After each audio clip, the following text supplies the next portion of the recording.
देवताओं सहित गंगा द्वार में आकर तपस्या प्रारंभ कर दी। हरिद्वार, गंगा द्वार बोलते हैं उसको। हरिद्वार को पहले क्या बोलते थे? तपस्या कर। एक दिन भगवान शिव महेश्वर का रूप धारण करके तीर्थ तपस्या करते हुए इंद्र के सन्मुख पृथ्वी तल से निकलते हुए बोले, सूर्यश्रेष्ठ शीघ्र बोलो, मैं इस रूप में संपूर्ण दैत्यों से किन को जल में विदीर्ण कर डालूं, बताइए। भगवान वैसा का रूप धारण करके प्रकट हो गए।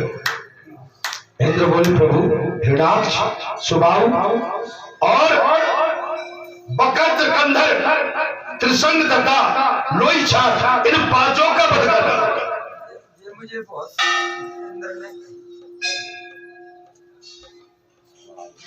भगवान तो आ गए और भगवान ने कहा, बताओ मैं क्या कर डालूं। तो एक बात बताओ, जैसे बालाजी कहते हैं ना कभी आ जाते हैं, बताओ मैं क्या कर डालूं, तो आप कहते बाबा पहले शांत हो जा, नहीं किसी का कुछ वो मेरे बाबा। और जहाँ इंद्र ने तो सीधी कह दी, बोले जो माटा स्वार्थ यह स्वार्थ है भैया। मैं तो बात को पकड़ लेता हूँ, मेरी बात। इंद्र ने डायरेक्ट कह दीजिए तो नहीं कही, प्रभु आपने अच्छा किया। प्रभु जी तो ने कि कोई ऐसा उपाय कीजिए कि जिन दैत्यों से हम बचे। इनके मरने पर निश्चित ही सभी दैत्य मरे हुए तुल जाएंगे। अतः अन्याय दीन दैत्यों का नाश करने वाले से क्या लाभ। आप तो जो बड़े बड़े पांच है ना महाबली, उन्हें निपटा दो, बाकी तो भाग लेंगे। इंद्र के ऐसा कहने पर भगवान शिव तुरंत उस स्थान पर गए जहाँ दानव हिरणाक्ष विद्यमान था।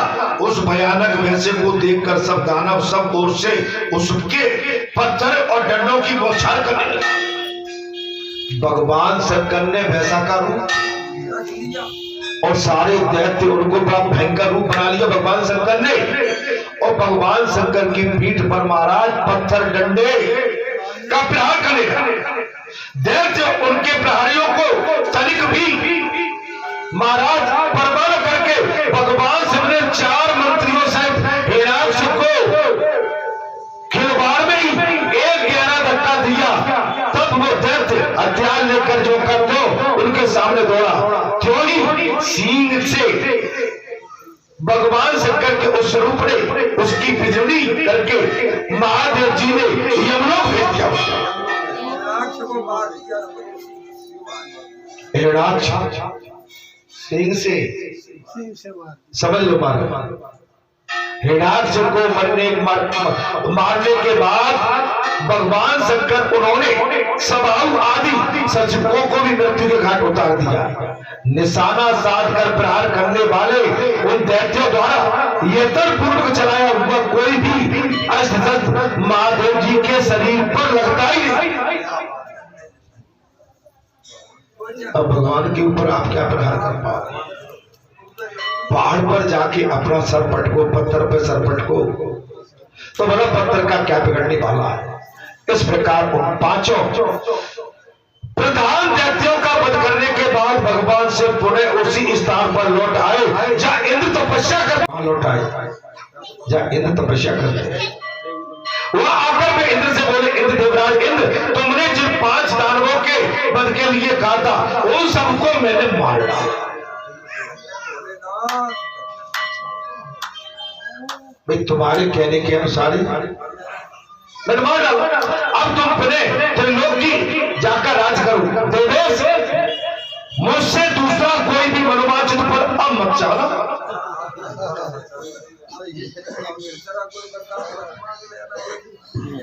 तो हमारी बात लग गई पहलवानी नहीं। महाराज को चौपाई का लिए बता दो।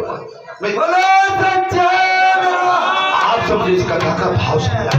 डायरेक्ट अगर किसी ने कह दिया तीर चला दो, तो तीर चलाना डायरेक्ट आसान है, लेकिन जो डायरेक्ट तीर चलाया था क्या उससे किसी का कल्याण हुआ या कहीं वो बीच में ही तो नहीं लटक गया। या आगे हम कुछ और चाहते थे, उसके कारण हमारे आने का रास्ता तो नहीं रुक गया। और जब वही हो गया, भगवान शंकर ने कह दिया महाराज देवेश, मुझसे दूसरा कोई भी मनोवांछित वरदान मांगना चाहो तो अब ऐसा बताओ। इंद्र बोले भगवान, आप तुम लोग की रक्षा, धर्म स्थापना तथा कल्याण के लिए इसी रूप में यहां निवास करो। बोले भगवान शंकर, अब आप एक काम करो, इस कैलाश पर ही आप निवास कीजिए। भगवान शिव ने कहा, शक्र, ये रूप तो मैंने उस दैत्य का वध करने के लिए धारण किया।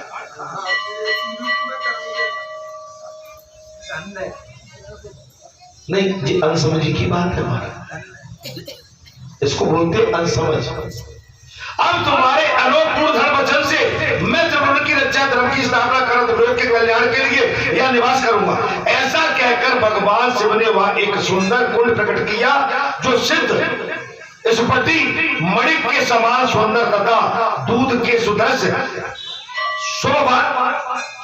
सुबाद जल से भरा हुआ था। तत्पश्चात इंद्र ने कहा, जो कोई भी मेरा दर्शन करके पवित्र होकर इस कुंड का दर्शन करेगा तथा दाएं बाएं दोनों हाथों की अंजलि से 3 बार इस कुंड का जल पिएगा, वो 3 कुंड के पितरों का 3 कुल के पितरों को उतार दे। 3 बार जल, वो 3 बार अपने कुल के पितरों को उतार दे। बाएं हाथ से जल पीकर मातृ पक्ष का दाएं, देखिए महाराज, बाएं हाथ से जल पीकर मातृ पक्ष का दाएं में हाथ से जल ग्रहण करने पर पिता, पितामह आदि तथा दोनों हाथों से जल पीकर अपने आप का उद्धार भी कर लिया।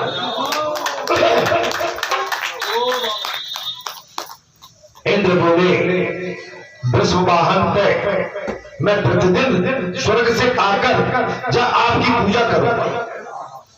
महाराज वृषवाहन, हे वृषवाहन पर सवार आरूढ़ होने वाले भगवान शंकर, मैं वचन देता हूं, मैं प्रतिदिन स्वर्ग से आकर यहाँ, इंद्र बोले, मैं आपकी पूजा करूंगा और इस कुंड का जल भी पीऊंगा। आपने महेश्वर रूप में या आकर दार यमी जल में किनको विदृढ़ करूं, ऐसा कहा था, इसलिए आप केदार नाम से यहां प्रसिद्ध हो जाओ। किस नाम से? भगवान शिव ने कहा, इंद्र यदि ऐसा करोगे तब तुम्हें दैत्यों के भय प्राप्त नहीं होगा, तुम अपने शरीर में उत्कृष्ट तेज दिखाई देगा। तदंतर इंद्र ने भगवान के लिए सुंदर मंदिर का निर्माण किया है, जो देखने में बड़ा ही सुंदर एवं मनोरम था। केदारनाथ के मंदिर का निर्माण सर्वप्रथम किसने किया? इंद्र। आज बात अभी तक नहीं गणपति, इंद्र ने सर्वप्रथम इंद्र ने प्राण प्रतिष्ठा की है केदारनाथ। तत्पश्चात उन्हें प्रणाम करके उनकी अनुमति लेकर वे मेरुगिरी के शिखर पर विराजमान स्वर्ग लोक में चले गए। तब से प्रतिदिन नियम पूर्वक आकर वे देवेश्वर शिव की पूजा करते रहते हैं और कुंड का 3 बार जल पीकर स्वर्ग लोक की लौट जाते हैं। कौन? इंद्र। वहां का जल पीकर अपने इंद्र लोक को लौट जाते हैं।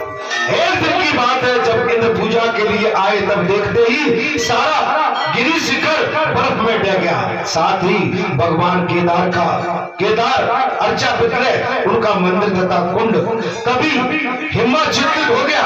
तब से वे दुखी हो गए, भक्ति पूर्वक उस दिशा को प्रणाम करके इंद्र लोक चले गए।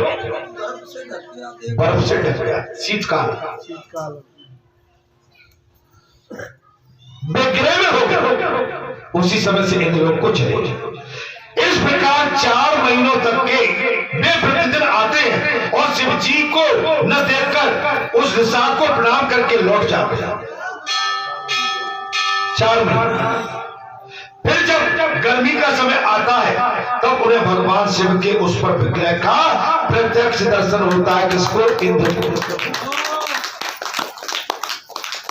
केदारनाथ की महिमा सुन लो, महाशिवरात्रि आ रही है, इसलिए मैंने थोड़ा कथा को बढ़ा दिया है। बस थोड़ा धैर्य और रखो, थोड़ा धैर्य।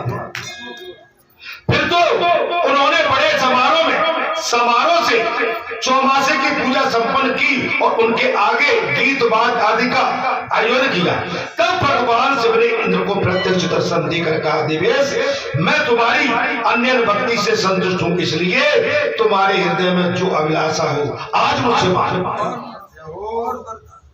और वरदान कब मिलते हैं? जब आपका समर्पित भाव से भक्ति हो तब। वरदान कब मिलती है? जब आप 8-10 घंटे एक पीठ पर बैठ के अपने शरीर को खपा दो।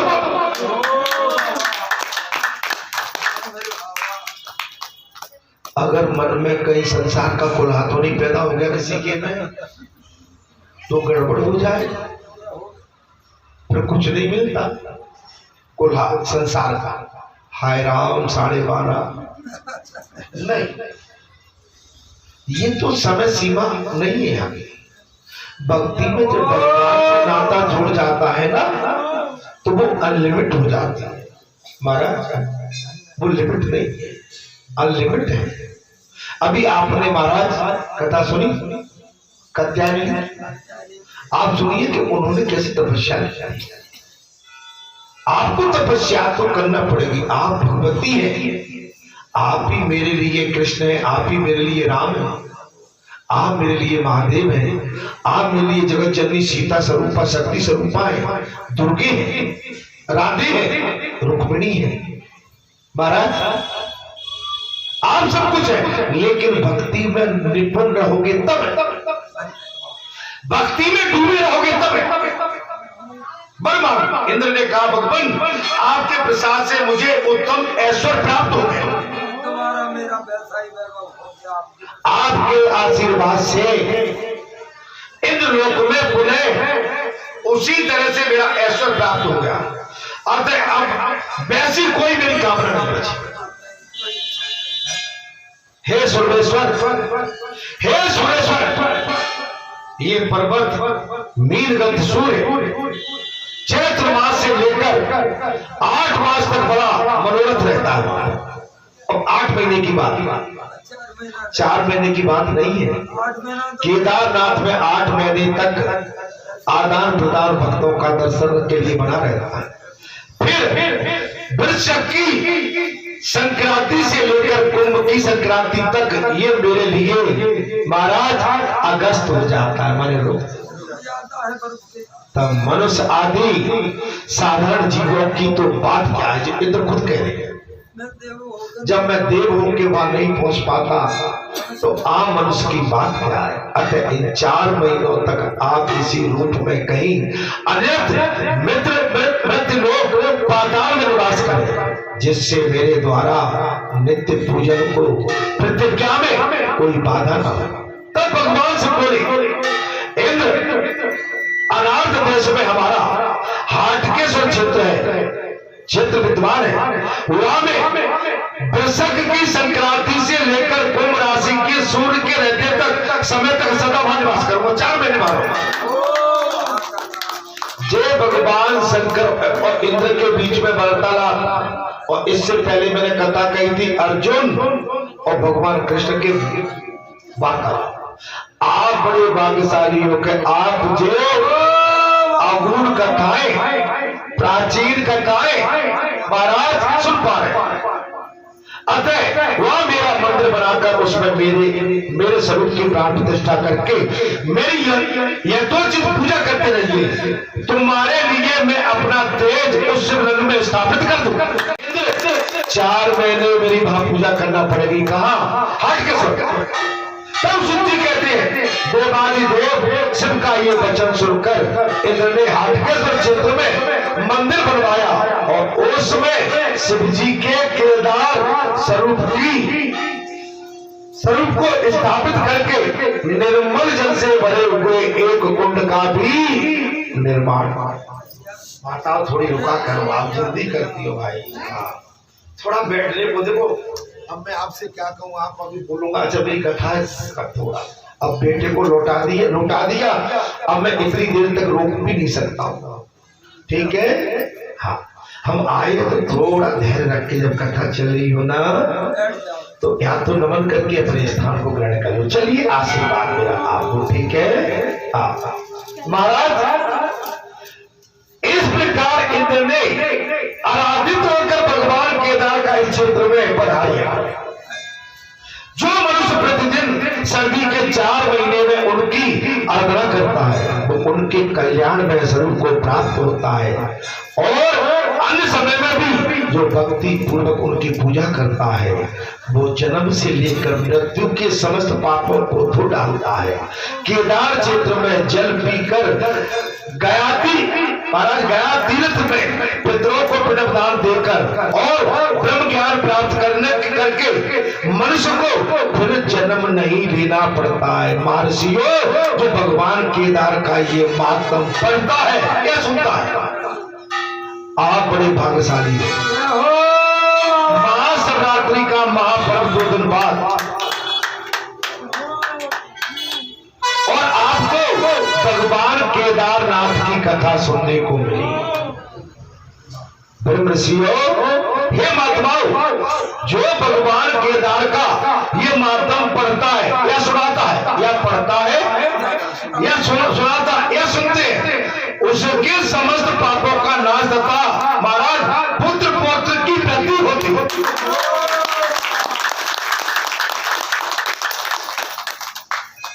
इसी के साथ मैं यह कथा को विराम दूंगा।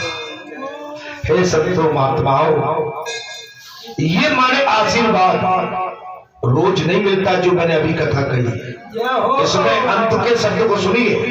उनके समस्त पापों का नाश तथा जो पुत्रहीन और पुत्रहीन होते हैं, पुत्र की वृद्धि और पुत्र की वृद्धि भी होती है। अगर आज उन्होंने 3-4 घंटे, अगर 5 घंटे आके ये कथा सुन ली होती तो निश्चित आज उनकी गोद हरी भरी हो गई होती।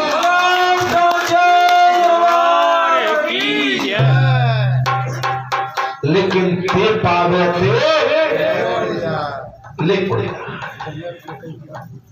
ये भी भगवान की दया से और विशेष कृपा से भगवान का आशीर्वाद प्राप्त होता है। आशीर्वाद के लिए यहाँ प्रातः काल से कतार लगी रहती है हनुमान जी के मंदिर में और माता के मंदिर में। जो उनका आशीर्वाद भरपूर ले जाते हैं उनके घर में आनंद होते हैं।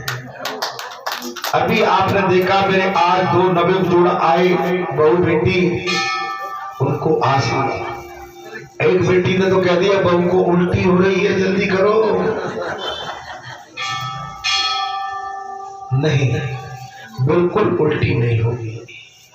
अगर भगवान के दरबार में बीमार पड़ा हुआ आदमी भी अगर सच्चे सावधान न हुआ तो फिर कहां होगा? भगवान का तो आशीर्वाद मिलता है। आपके मन में अगर लालसा थी हमें भगवान के दर्शन करने हो गए, आपके मन में लालसा थी कि हमें व्यासपीठ से भी आशीर्वाद लेना है तो मिल गया, आपके मन में लालसा थी कि संतों का भी आशीर्वाद मिल जाए तो मिल गया। अरे ये आशीर्वाद तो आपने लाखों की पंडाल लगा के और वहां पर स्टेज सजाई होगी, वहां भी नहीं मिला। वहां क्या मिला होगा? दीदी फोटो खिंचवा ले, आ जाओ जीजा जी फोटो खिंचवा ले, भैया फोटो खिंचवा लो। अरे फोटो खिंचवा भी आए हो कि जिन्हें आशीर्वाद देने आए, फोटो खिंचवा आ जाओ। ए दादा दादा, ए लल्ला मैं तो बूढ़ा हूँ, दादी आ जाओ। दादी पहुंच के लगे, अरे आशीर्वाद दे, दूधो नहाओ पूतो फलो। गंगा में सागर, सागर में गंगा, खुद हंसो उन्हें भी हंसाओ। फोटो तो भैया फोटो होते, सियापति रामचंद्र की। जा कलयुग में फोटो खिंचाने का शौक बहुत हो गया है। जा कलयुग में आएंगे तो भगवान के दर्शन करेंगे, लेकिन अपनी पिछाड़ी ढोड़ा करके पीछे को भगवान की तरफ पिछाड़ी देंगे प्रभु। अरे राम मेरे बाबा, ये तो घोर माने अनर्थ है। आप अपना फोटो भगवान की तरफ अपनी पिछाड़ी करके फोटो ले रहे हो। ये तो आपने धर्म में भी अपना वो कहते हैं ना लहसुन का बघार दे दिया। अरे भगवान के सामने फोटो लेने की पहले तो मर्यादा नहीं है। भगवान के सामने ये चित्र लेने की मर्यादा नहीं है। अच्छा, इसको ले जाके तुम बताओगे हम बालाजी में गए, लेकिन तुम्हारा स्वरूप क्या था? मेरे पे तो कई बातें आ रही हैं। माता के मंदिर में पहुंच जाएंगे तो हमारे कई युगल जोड़ा पहुंच जाएंगे, वहां भी एक दूसरे की कलाई पकड़ के खड़े रहते हैं। तुम्हें शर्म आना चाहिए भाई। हो मेरे बाबा, भगवान के मंदिर में तो स्वतंत्र होके, अरे भगवान के चरणों में नतमस्तक होके साष्टांग दंडवत करो। अरे उसी संसार की विलासता को नहीं छोड़ा, यहाँ भी पकड़ के बैठी हो तो हमारा तुम्हारा उद्धार काम।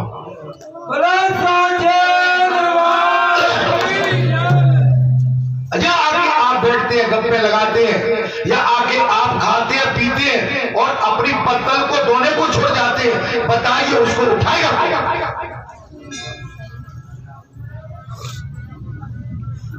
आपने हमने खाया खाओ, प्रसाद मिला खुद पाओ, पानी पिया गिलास अपने हाथ में पकड़ो, धोना अपने हाथ में पकड़ो, और यहाँ पर डब्बे डस्टबिन रख के उनमें डाल के जाओ।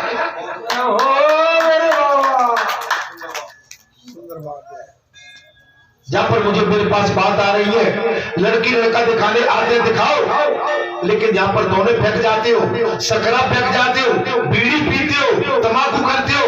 ये लाज बोर्डिंग नहीं है, ये दरबार भगवान का है। यहाँ पर मर्यादा है।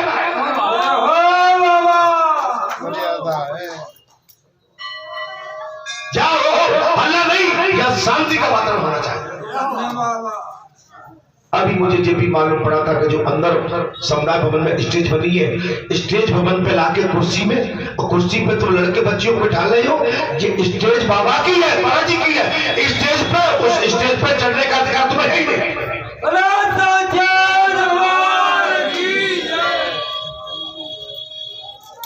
मर्यादा बहुत बड़ी चीज है। इतनी बड़ी बगिया पड़ी है, आप बैठो, बच्ची को दिखा दो। चार वो आए हो, चार बच्ची को भीड़ से नहीं, बेटा जाओ देखो। इतना बढ़िया पंडाल पड़ा, इतना बढ़िया माता का आंगन है, वहां बिठा दो। अब वहां दोने मोने हम आप फेंक जाएंगे तो भाई कौन उठाएगा? बताइए। फेंक के एक तो मंदिर की स्थिति खराब होती है और मर्यादा भंग होती है।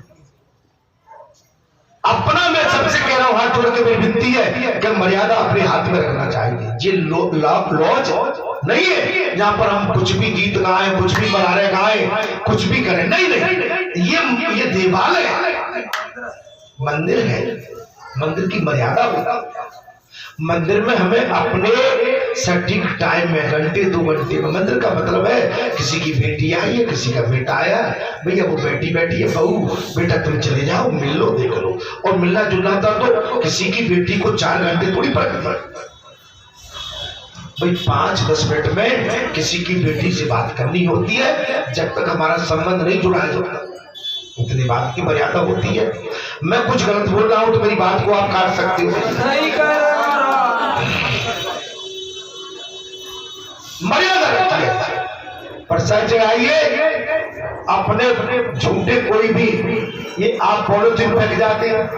अच्छा, जब पॉलिथीन की गांठ लगाते हैं आप जो देवालय में, पॉलिथीन की गांठ तो अशुद्ध होती है, अशुद्ध होती है। आपको गांठ लगानी है तो रेशम का धागा लाओ, कलावा लाओ। मान्यता तब होती है। ये पॉलिथीन तो अशुभ है, अशुभ है। आप पॉलिथीन की थैली बांध जाते हैं। अरे थोड़ा मर्यादा कर। प्रसाद वालों से भी मेरा अनुरोध है, दुकानदारों से, क्या शुद्ध घी का प्रसाद रखे, वनस्पति का प्रसाद नहीं रखे, शुद्ध घी का प्रसाद रखे, शुद्ध घी का। वनस्पति और तेल का भोग भगवान को न बनावे, शुद्ध रखे। आप कहीं भी चले जाओ, बड़े बड़े स्थानों पर शुद्ध रखते हैं। आप बतासे रख लो, रेवड़ी रख लो, मिश्री रख लो, मूंगफली के दाने रख लो, गुड़ रख लो, शक्कर रख लो। आपकी क्षमता मावा बनाने की नहीं है, मत बनाओ, लेकिन चना लाई रख, चना भूली रख। लेकिन वनस्पति में जो आप वनस्पति में मिला के भोग लगा रहे हो, जो आप समझिए कि किस तरह का वनस्पति आ रहा है, कितनी इसमें मिलावटी, इसमें सावधानी बरतें। मैं कोई विचार करके नहीं आया था, विचार यहां से आ गया मेरे।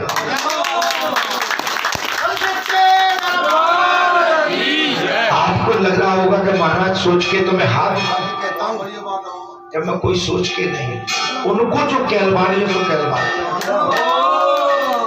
मर्यादा में रहोगे, सबसे बड़ी तपस्या पूजा है मर्यादा, और मर्यादा के विपरीत गए तो हम चाहें एक माला नहीं 1000 माला फेरे, सब बेकार हो जाएगा। जय श्री राम, जय हनुमान। मेरी कटु वाणी को ध्यान में मत रखना, मेरी जो सत्य वाणी है उसको ध्यान में रखना, तुम्हारा परम कल्याण होगा। बोलो शंकर भगवान